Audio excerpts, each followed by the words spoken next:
and welcome to HMG Live. I'm Hunter Muller, lead principal of HMG Strategy. My team and I are delighted to be here with you today, digitally and virtually. Wow, what unprecedented times we're living in, folks, right?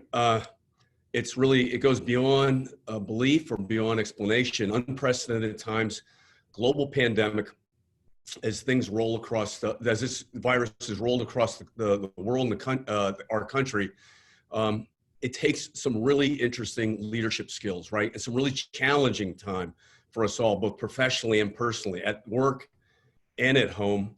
I want to welcome Sangy Vatsa, EVP and CIO of Comerica Bank. Sangy has been a great friend of the HMG Summit Model and CIO Alliance for some time out of the Detroit area. Sangy, welcome to the program. Hey Hunter, how are you doing? And thank you for inviting me to the HMG Live channel. Hope you and your loved ones are doing well. We're all safe. Thank you, and yourself, and yours as well. You know, Sangy, global ideas and global experience and global background is important in business more than ever, right? You've had an amazing career with some interesting global experiences. Why don't you just take us kind of a little around the world? What have you done globally, and what were the various experiences, companies, stops, and what did you learn? Great. Yeah, so I would say, Hunter, over the course of 30 years, I've had the opportunity to work in large companies across different industries, financial services, automotive, travel, technology, and the scale has been quite global and the global reach. So in the Americas and Europe, in Asia Pacific. And I would say, as I've worked in those areas, the skills, the knowledge, the experience, and the learnings that I have obtained, part of the journey has in a way prepared me to really partner with the key stakeholders and my team to really deliver some bold outcomes. And these have been delivered in large global companies like Ford Motor Company, American Express, with a large global scale, or medium scale companies like Comerica Bank. Now, I've been a strong supporter of innovation, in every global location that I've been actually involved with. I've had teams in 15 different global locations, in the past, and been very actively involved with the the tech startup sector, kind of your fintechs, regtechs, the big techs, and also over the course of this time built very strong kind of relationships with the venture capital firms. And so over this journey, there's a mindset that in a way I have developed and which has been informed by, I would say, both the successes and the failures that I've had and the learnings from those experiences. And the first one I kind of pay attention to is, don't regret about your past, but instead learn from it. The second is be confident in your present and be humble about it, because they'll give you a chance to keep learning and keep contributing. And number three is plan your future with a clear purpose and with no fear. And so those things have kind of helped me out. And I think as I've worked across these different locations, it's been something that has informed me well. It's kept me grounded. It's also given me a clear kind of platform to lead and energize the team.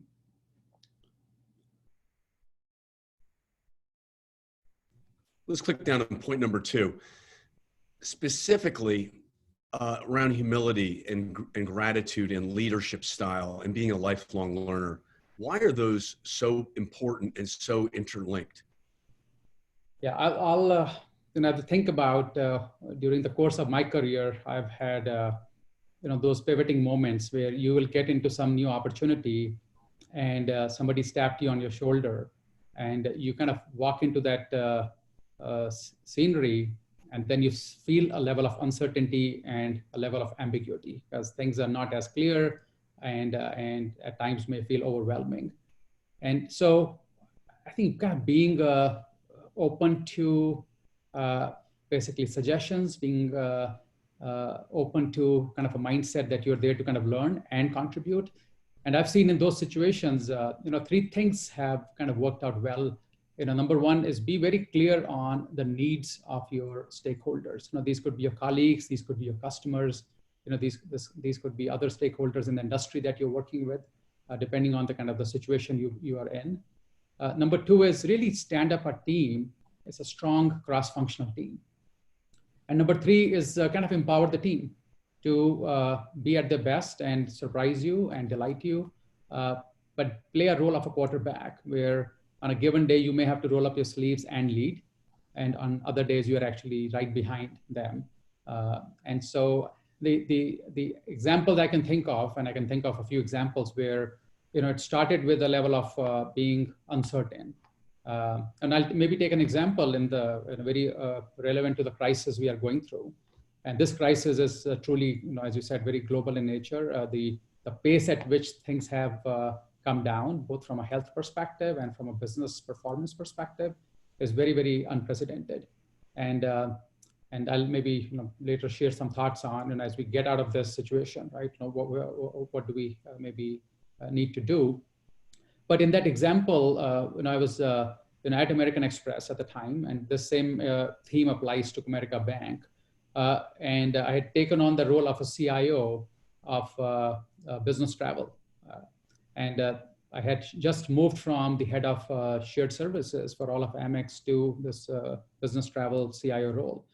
And one of the undertakings we had was to really enable all the travel counselors, people who are servicing the customers who are globally traveling across in all these regions and from all these companies, to be remotely enabled, that they could be at the place of choice. Kind of the purpose behind that was very much of, give them flexibility, take care of your business continuity in case you are in a situation like what we find ourselves in now, and also help out with the retention, right? The people, when you give them flexibility and you take care of them, they'll take care of your customers. And so, but at the time it was not a very popular idea. And I found myself as sticking my neck out to kind of, drive that proposal forward.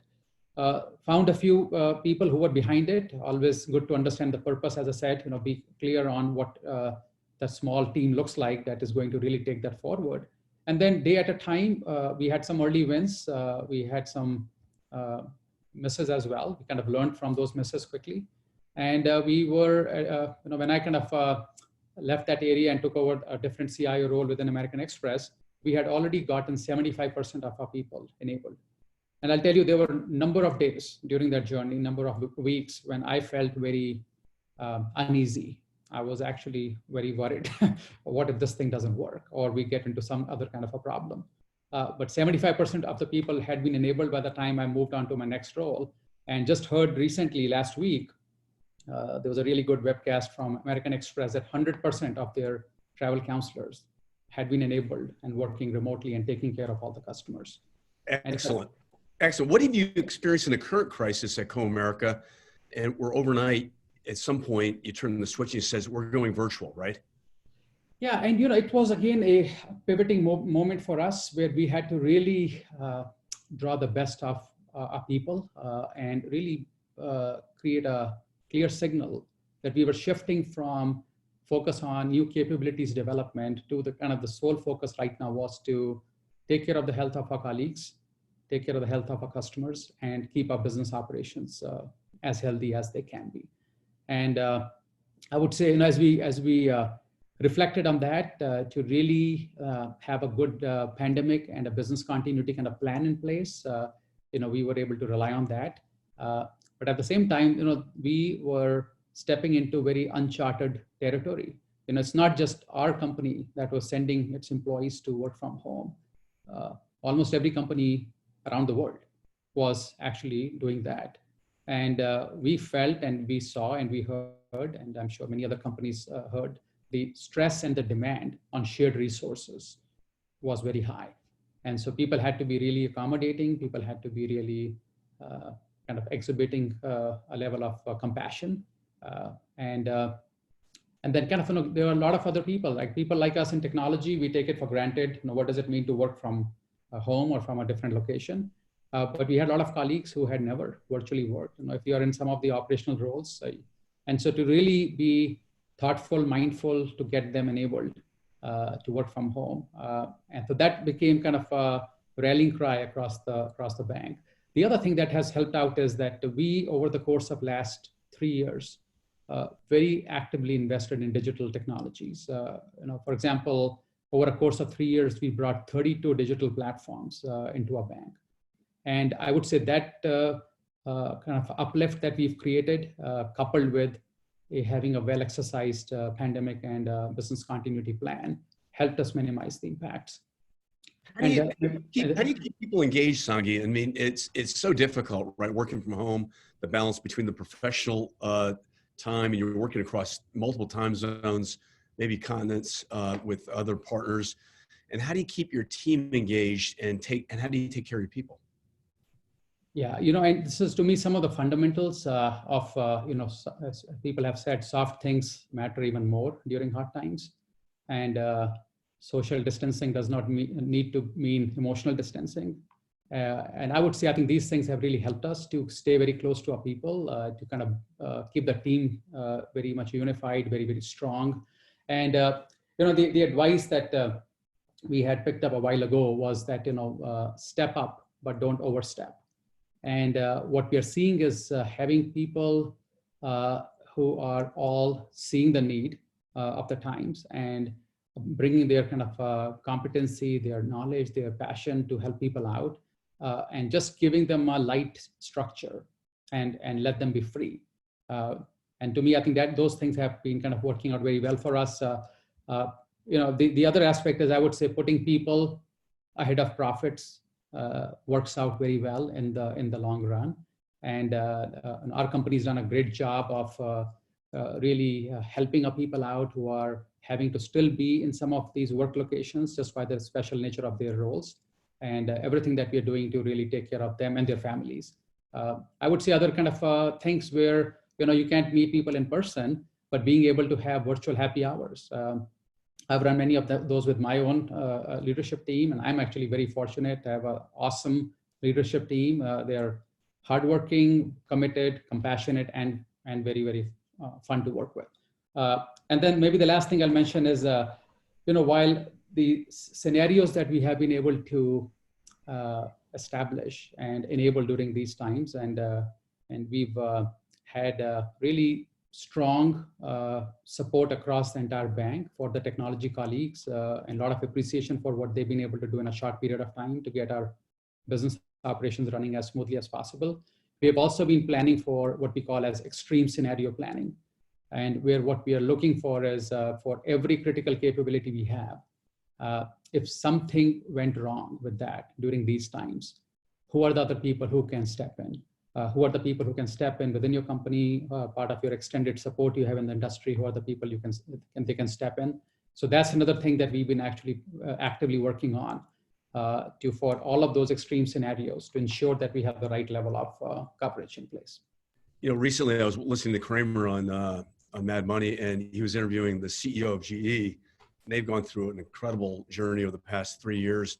Larry Culp, really smart individual, I think one of the first CEOs they brought in from outside, and he was talking about scenario planning, and it sounds like you're dialed into this. He says, it's not very comfortable thinking about this, but in scenario planning in a disaster or in tough times, to think through the unthinkable, think through what might never be able to be thought of, and then how will you react? What is the plan? What's the disaster recovery plan in that context? You want to kind of click down on that again and give your philosophy as it relates to being the tech leader?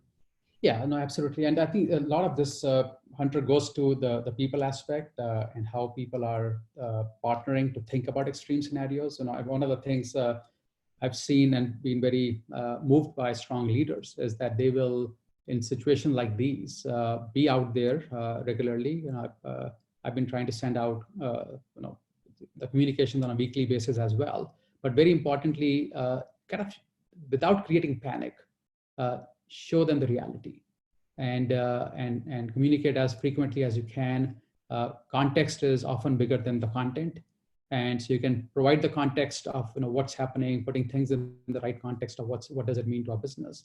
And then making sure that the people who are closest to the details, that you hired them to do what they are best at doing, is that you are getting out of the way. And in this extreme scenario planning, as I was mentioning earlier, we've looked at some of our mission critical tasks that we have, processes we have, our critical locations we have for our data centers and for other operational centers, our banking centers, and having scenarios where you could have a scenario where somebody who's extremely critical to the process is not available, not because of their own health, could be somebody in their family needs their attention. And the last thing that you want in that situation is that person feeling a level of guilt that I could not take care of my work.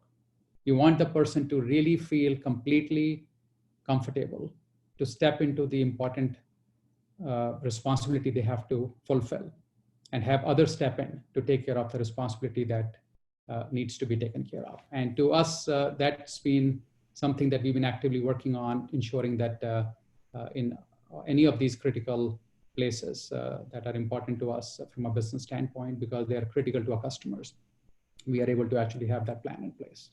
Excellent. Sangy, talk to us a little bit about leading courageously and leaning in to that, along with humility, along with gratitude, along with an open heart, a big heart for your employees and your clients and customers. Yeah, and this is definitely a topic of interest, Hunter, as we look at in this the place we all find ourselves, and we all have to kind of go back to things that we have relied on and they have served us well over the course of time. I have formulated over a period of time kind of the leadership traits I look for in people that I'm hiring or I'm grooming. I try to hold myself accountable to those kind of traits as well. And I start with the first one, is to be genuinely interested in people, is that you are actually getting to know people. You are putting compassion even ahead of your passion, and you're really understanding what the needs are. I think so that's basically the first thing that I focus on. The second is, as a leader, you have to have clear eyes. You have to have a clear purpose, and you got to think things that are very purpose oriented. And then the third aspect I look at is from a standpoint of envisioning the bold outcomes. And I'll kind of talk about that. What does that mean in context of where we are now? But to envision bold outcomes that can practically be delivered, but that actually challenge unproductive status quo in a constructive way, kind of challenge the status quo. And then the other aspect is that you, as a leader and with your team, have to have the will to win, but do it in a very respectful way and in a very sustainable way, that you can actually sustain that win year over year. It's not just a one-year phenomenon. And to me, the foundation for these four things is having leaders with high integrity. Once you have that, you will actually be able to lead and be able to energize people to get things done. And so as I kind of look at this and I look at the environment we find ourselves in, we are on a daily basis coming across processes that traditionally have been run in a very manual way. And they have been putting strain on our people because in the environment that we are in, it's not the most efficient. If you're having to work from places that you're not used to working from, and you don't have all the devices that you were used to. And so we've been really getting involved with automating many of our processes. We've been doing this for the last now few years. And what we are now basically having a discussion on is that the new normal that we'll find ourselves in post-COVID-19, we all need to look at those aspects and embrace that new normal and not try to kind of go back to where we were. And so one aspect I look at that is that automation also tends to create a lot of uncertainty for people. Sometimes gets equated to you automate a process, you don't need as many people. And one of the things we've been really talking about is that your automation could very well be a very constructive thing for all stakeholders, where many times you don't have enough resources to take care of the needs of your customers. And if you can free up your resources to take care of additional things that you were not able to do in the past, you're actually redirecting your resources. Your automation is actually replacing things that can be done better by an AI engine or by a machine learning algorithm. but then your people are freed up to focus on other important things that your customers care for, that in the past you were not able to do that. And I think those are the things that the industry will have to look at very actively, is that how are we redirecting the institutional knowledge that we have in our environments and putting them to really good use. That's really well said. Thank you for that. Really enjoyed it. There's a saying, don't let a good crisis go to waste. Well, I don't know any good crisis, but don't let a crisis go to waste. So it sounds to me like as you think through big initiatives, big ideas, and come up with this bold idea and plan and vision, how do you get support within your team that they then own that bold vision and you're operating as a high-performing team? Yeah, and that's that's very well said. There's a famous, as you've met him too, the famous strategist Ram Charan, talked about never let a crisis go waste.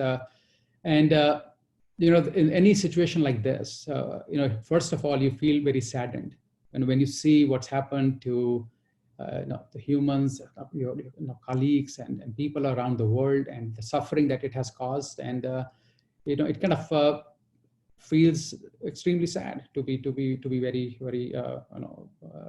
fair about it.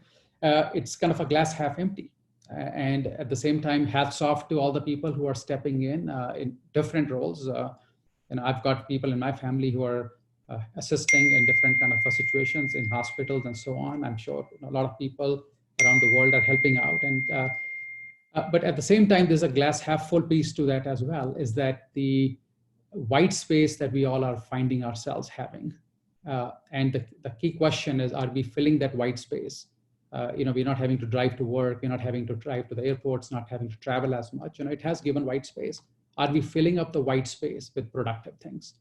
Because if we don't fill them up with productive things, guaranteed they will get filled up. And when things are back to kind of a little bit pre-COVID-19 state, we'll find it challenging to do time management. And so how do you fill up the white space with productive things? I can think of examples. We've been having some discussions on this topic as well, is really understanding what are the emerging needs of your customers, spending the time to really understand what are the emerging technologies out there.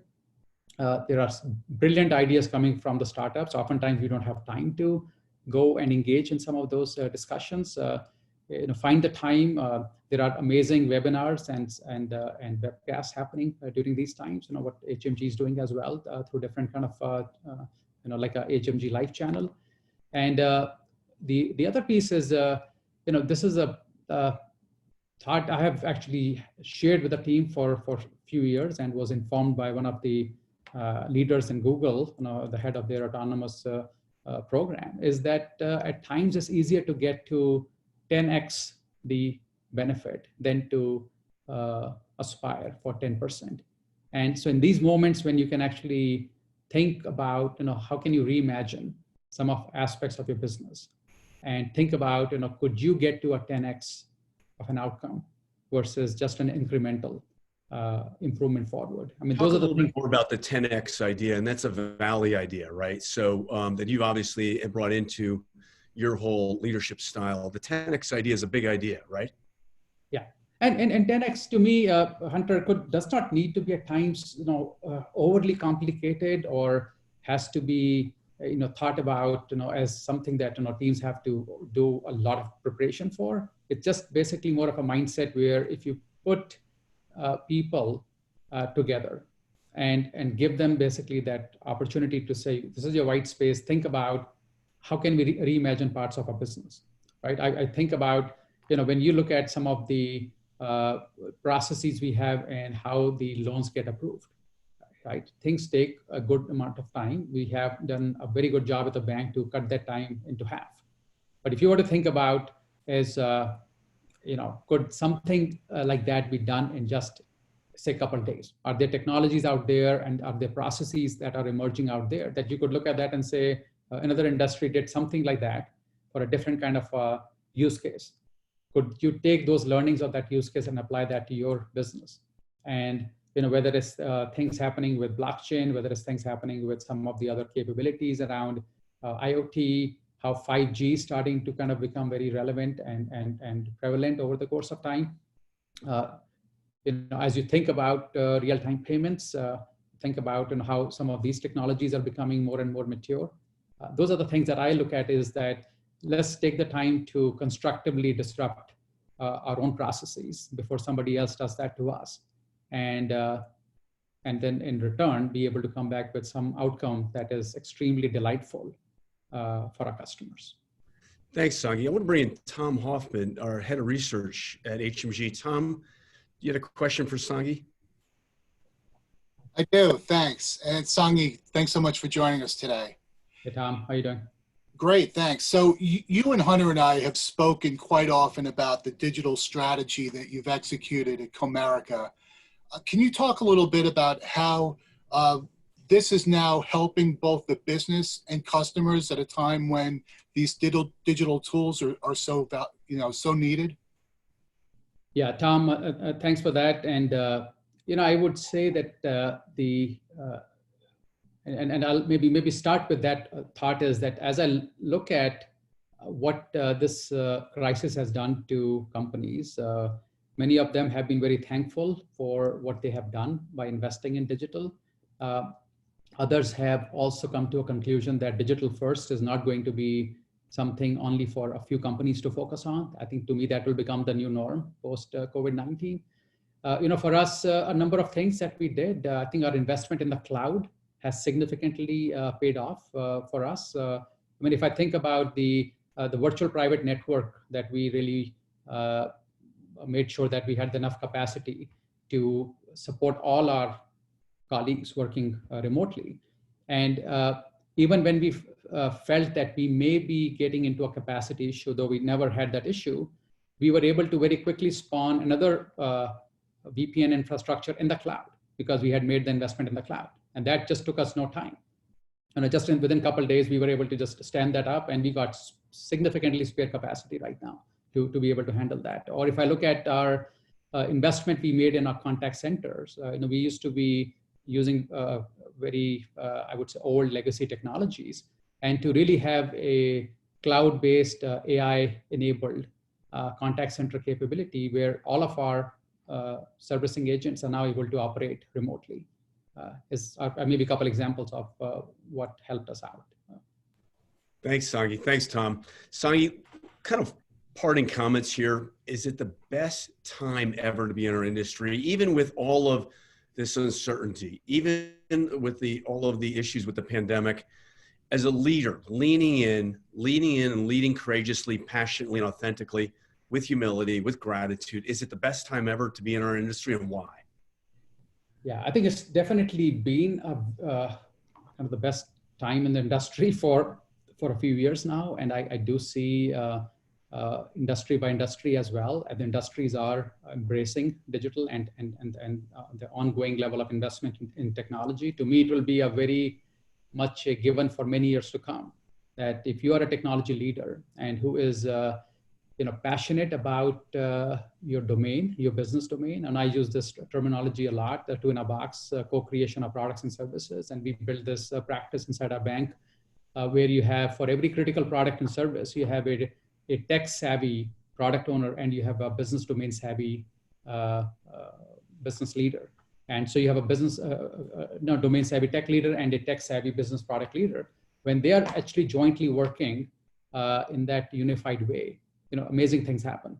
And so tech leaders who are going to stay close to the domain knowledge and close to the needs of the customer, and customer experience will continue to matter a lot, and stay well connected to the state of the technology innovation, digital innovation, and maintain that technology edge, I believe will continue to serve the needs of our customers very well, and as a result, do well for themselves too. Sangy, I want to thank you from the bottom of my heart. Appreciate all your engagement over the years, and your engagement with the HMG platform, the summit model, the CIO Cello Alliance. It's been a lot of fun, and hopefully next it would be HMG Ventures. Right. Well, yeah, Hunter, thank you for the opportunity, and wishing everybody, all the audience, the very best, and stay safe and healthy. Great. Thanks, Sangy. Thank you. Well, that's a wrap. Another HMG Live experience. Hopefully you enjoyed us. Please stay tuned for future updates of future programs. I'm Hunter Muller, and lead courageously. Stay safe. Bye.